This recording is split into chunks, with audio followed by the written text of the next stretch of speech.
Thank you so much for joining us this morning for this mergers and acquisitions panel discussion, unlocking opportunities, navigating the M&A landscape. This will be informative for you. You'll be able to take away some great information, whether you're a buyer, a seller, or working with clients that might be looking to buy or sell a business. I'm Tony Rossley. I'm with Liberty Bank. I'm a small business lender.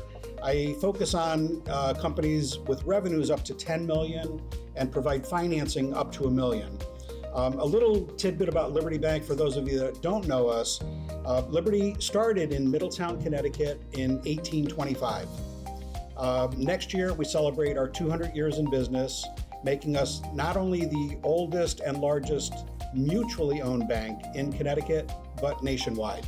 Enough about Liberty. I'd like to introduce Keith Werner from Think Synergy, who is also one of our co-sponsors. Think Synergy is a fractional CFO, controller, and supply chain management company. We offer services around financial planning for companies. We do forecasting. We also look at supply chains to try to make them more optimal. We're here today to talk about what we do in M&A advisory services. And we are so excited to be here at the University of New Haven. Denise Whitford with SBDC, Small Business Development Center of Connecticut. Thanks, Tony. I really appreciate that, and welcome everybody once again. A little bit about the SBDC. We were created as a cooperative agreement between the Small Business Administration and the state of Connecticut. What we do is we work with entrepreneurs and small businesses to help them start and grow. And in that process, that occasionally means overcoming different hurdles. That could be access to capital, it could be mergers and acquisitions, or it could be expanding their market share into international markets, just to name a few. And so let's start it off by asking the general question. If I'm going to sell my business, what are the most critical steps in preparing that company for sale? One is, what is your truth? Do you really want to sell? Having a team would be really smart.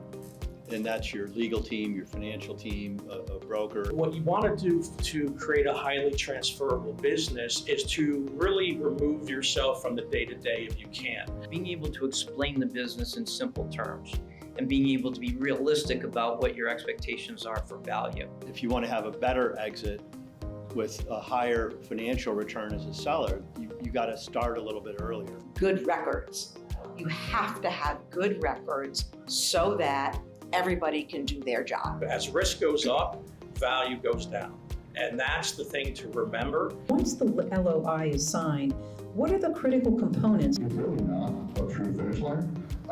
So a lot of this is buyers and sellers getting to know each other, and you want, as a seller, to show that you are professionalized and put together and focused. Good quality financial statements. They're going to need history on the company, background. They're going to put together effectively what's going to look like a business plan. The question to be asked is, do you have sufficient income out the backside of this to continue the lifestyle that you've enjoyed up until this point? The price of the company is one number, double that by the time you integrate the company.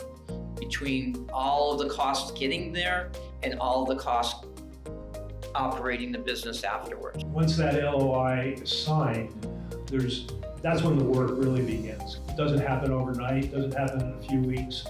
Much as you might want it to, it's a long, grueling process. With no further ado, I just want to say thank you all, Liberty Bank, for sponsoring this wonderful event. I'm hoping that this was really beneficial. Thank you all for coming.